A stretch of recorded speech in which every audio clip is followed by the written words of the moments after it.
Mga katrops, welcome back ulit kayo sa aking channel Sports React PH at ngayon na ay pag-uusapan natin ang balitang aabot pa nga daw ng 15-0 ang record ngayong Cleveland Cavaliers.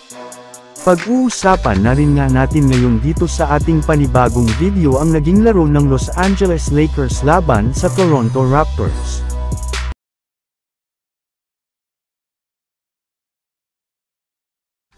Matapos nga mga katrops, ang comeback win ng ang Cleveland Cavaliers sa kanilang game kahapon kontra sa Brooklyn Nets ay sila na nga ang unang team simula sa Golden State Warriors taong 2016 na nakapagtala ng record na 11 wins at 0 losses sa simula ng regular season.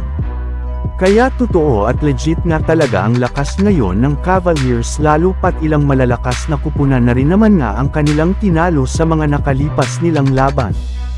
At ayon sa lumabas na balita, maaari pa nga daw pong kayanin ng Cavaliers na ma-extend ang kanilang record sa 15-0 since hindi rin naman ganun kalakasan ang apat na kupunan na kanilang kakalabanin sa mga susunod na araw.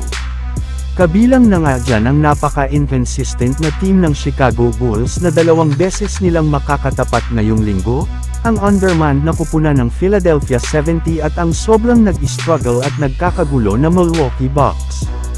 Kaya malaki nga ang tsansa na maging madali para sa kanila na makakuha ng 4 na sunod na panalo bago pa man nila harapin ang ating defending champions na Boston Celtics.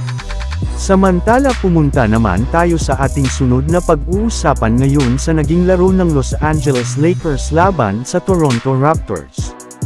Kahit man nga katrops, yamado ang Lakers sa pagpasok ng kanilang laro ngayong araw ay nahirapan pero naman nga sila dito matapos ang maaga nilang pag-struggle na ginawang oportunidad rin naman ng Toronto Raptors para makalamang ng maaga sa kanilang laro.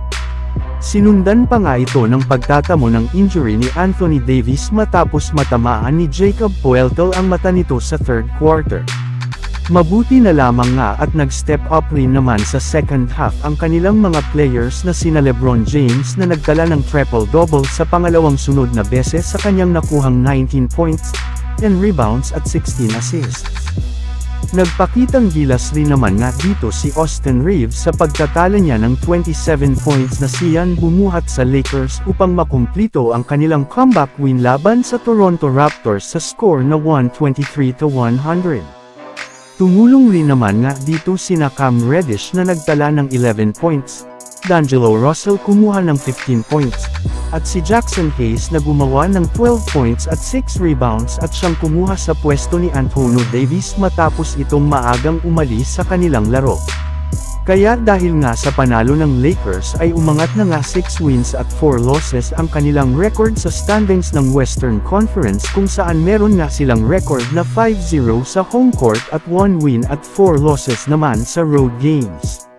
So yun lang nga mga katrops ang handog ko sa inyong storya ngayong araw. Sana nag-enjoy kayo. Please like and subscribe my YouTube channel Sports React PH para sa iba pang storya at update patungkol sa NBA. Kita-kits muli sa ating susunod na video.